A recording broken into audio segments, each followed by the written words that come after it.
സംസ്ഥാനത്ത് അടുത്ത 5 ദിവസം ശക്തമായ മഴ തുടരുമെന്നാണ് കാലാവസ്ഥാ കേന്ദ്രം അറിയിച്ചിരിക്കുന്നത്. ഇന്ന് 14 ജില്ലകളിലും മഴ മുന്നറിയിപ്പുണ്ട്. എറണാകുളം, ഇടുക്കി, മലപ്പുറം, കോഴിക്കോട് ജില്ലകളിൽ ഓറഞ്ച് അലർട്ടാണ്. മറ്റ് ജില്ലകളിൽ യെല്ലോ അലർട്ടും പ്രഖ്യാപിച്ചിട്ടുണ്ട്. കണ്ണൂർ, കാസർഗോഡ് ഈ 2 ജില്ലകൾ ഒഴികെ 12 ജില്ലകളിൽ നാളെ മഴ മുന്നറിയിപ്പും വന്നിട്ടുണ്ട്. ഇടുക്കി ജില്ലയിൽ മഴയുടെ ശക്തി കുറഞ്ഞിട്ടുണ്ട്. നേരത്തെ ഇന്നലെയൊക്കെ തന്നെ ഇടുക്കി ജില്ലയിൽ കാര്യമായ മഴ പെയ്തിരുന്നു. മുല്ലപ്പെരിയാർ ഡാമിലേക്കുള്ള നീരൊഴുക്കിൻ്റെ അളവ് കുറഞ്ഞതോടെ മുല്ലപ്പെരിയാറിലെ ജലനിരപ്പ് 132.75 അടിയായി താഴ്ന്നിട്ടുണ്ട്. കനത്ത മഴയിൽ കണ്ണൂർ ചെറുപുഴയിൽ വ്യാപക നാശനഷ്ടം റിപ്പോർട്ട് ചെയ്യപ്പെടുന്നു. തൃശൂർ മാള, പുത്തൻചിറയിൽ ഇടിമിന്നലേറ്റ് വീടുകൾക്ക് നാശനഷ്ടം സംഭവിച്ചു. തിരുവനന്തപുരത്തെ മലയോര മേഖലകളിൽ ശക്തമായ മഴയുണ്ട് എന്ന് ഞങ്ങളുടെ ബ്യൂറോ പറയുന്നു. തിരുവനന്തപുരം തെങ്കാശി റോഡിലെ ഇളവട്ടത്ത് റോഡിൽ വെള്ളം കയറി. കൊച്ചിയിലും ഇടിമിന്നലോടുകൂടിയ വ്യാപകമായ മഴയുണ്ട്. ചില പ്രദേശങ്ങളിൽ വെള്ളക്കെട്ടും. ഇടിമിന്നലിൽ ഇലഞ്ഞിയിൽ ഒരു വീട് തകർന്നുപോയി. കേരളത്തിൻ്റെ പല ഭാഗങ്ങളിൽ നിന്നും അത്യാഹിതത്തിൻ്റെ വാർത്ത വരുന്നു. ഇടിമിന്നലോടുകൂടിയ മഴയാണ് പലയിടങ്ങളിലും ഉണ്ടായത്. മേഘന മുരളി തിരുവനന്തപുരത്ത് നിന്ന് ചേരും. അതുപോലെ കണ്ണൂരിൽ നിന്ന് സമീർ സി മുഹമ്മദ് ചേരും. കൊച്ചിയിൽ നിന്ന് ആൻമരിയ സണ്ണി, തൃശ്ശൂരിൽ നിന്ന് സൂരജ് സജി എന്നിവരും തത്സമയം പ്രൈം ടൈമിലേക്ക് വരികയാണ്.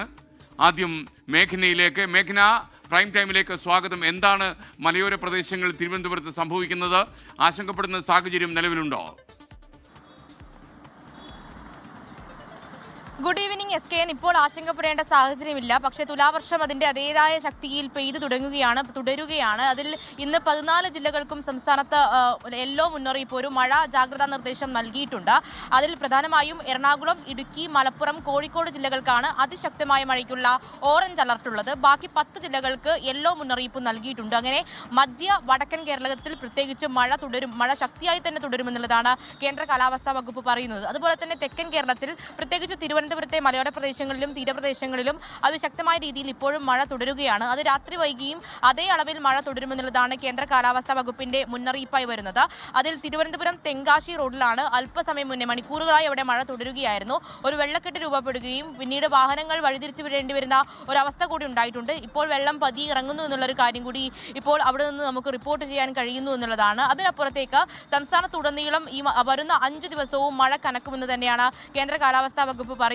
അതിൽ തുലാവർഷത്തിന്റെ ഒരു പ്രത്യേകത പോലെ തന്നെ വൈകുന്നേരങ്ങളിലും രാത്രിയും ഇടിവെട്ടലോടുകൂടിയ കനത്ത മഴയാണ് പ്രതീക്ഷിക്കേണ്ടത്. അതിൽ ഇടിമിന്നലിനോടക്കം കനത്ത ജാഗ്രത വേണമെന്നുള്ള കാര്യം കൂടി കേന്ദ്ര കാലാവസ്ഥാ വകുപ്പ് ഇപ്പോൾ മുന്നറിയിപ്പായി നൽകുന്നു. അതുപോലെ തന്നെ കേരള, കർണാടക, ലക്ഷദ്വീപ് തീരങ്ങളിൽ ഈ മാസം 24 വരെ മത്സ്യബന്ധനത്തിന് വിലക്കുണ്ട്. തീരപ്രദേശങ്ങളിലും മലയോര പ്രദേശങ്ങളിലുമാണ് കൂടുതലായും മഴയുടെ അളവ് പ്രതീക്ഷിക്കേണ്ടത് എന്നുള്ള കാര്യം കൂടി കേന്ദ്ര കാലാവസ്ഥാ വകുപ്പ് മുന്നറിയിപ്പായി നൽകുന്നുണ്ട്. അതുപോലെ തന്നെ അറബിക്കടലിൽ ഒരു തീവ്ര ന്യൂനമർദ്ദത്തിന്റെ സാധ്യതയുണ്ട്. അതുപോലെ തന്നെ ബംഗാൾ ഉൾക്കടലിൽ ചക്രവാത ചുഴി രൂപപ്പെട്ടിട്ടുണ്ട്. ഇതാണ് ഈ മഴയുടെ ശക്തി വർദ്ധിക്കാനുള്ള കാരണമെന്നും കേന്ദ്ര കാലാവസ്ഥാ വകുപ്പ് പറയുന്നുണ്ട്. എന്തായാലും ഇനി നാളെയും ഈ 12 ജില്ലകൾക്കാണ് മഴ മുന്നറിയിപ്പുള്ളത്. കണ്ണൂർ, കാസർഗോഡ് വഴിയുള്ള ബാക്കി എല്ലാ മുരളിയാണ് തിരുവനന്തപുരത്ത് വിവരങ്ങളുമായി ചേർന്നത്.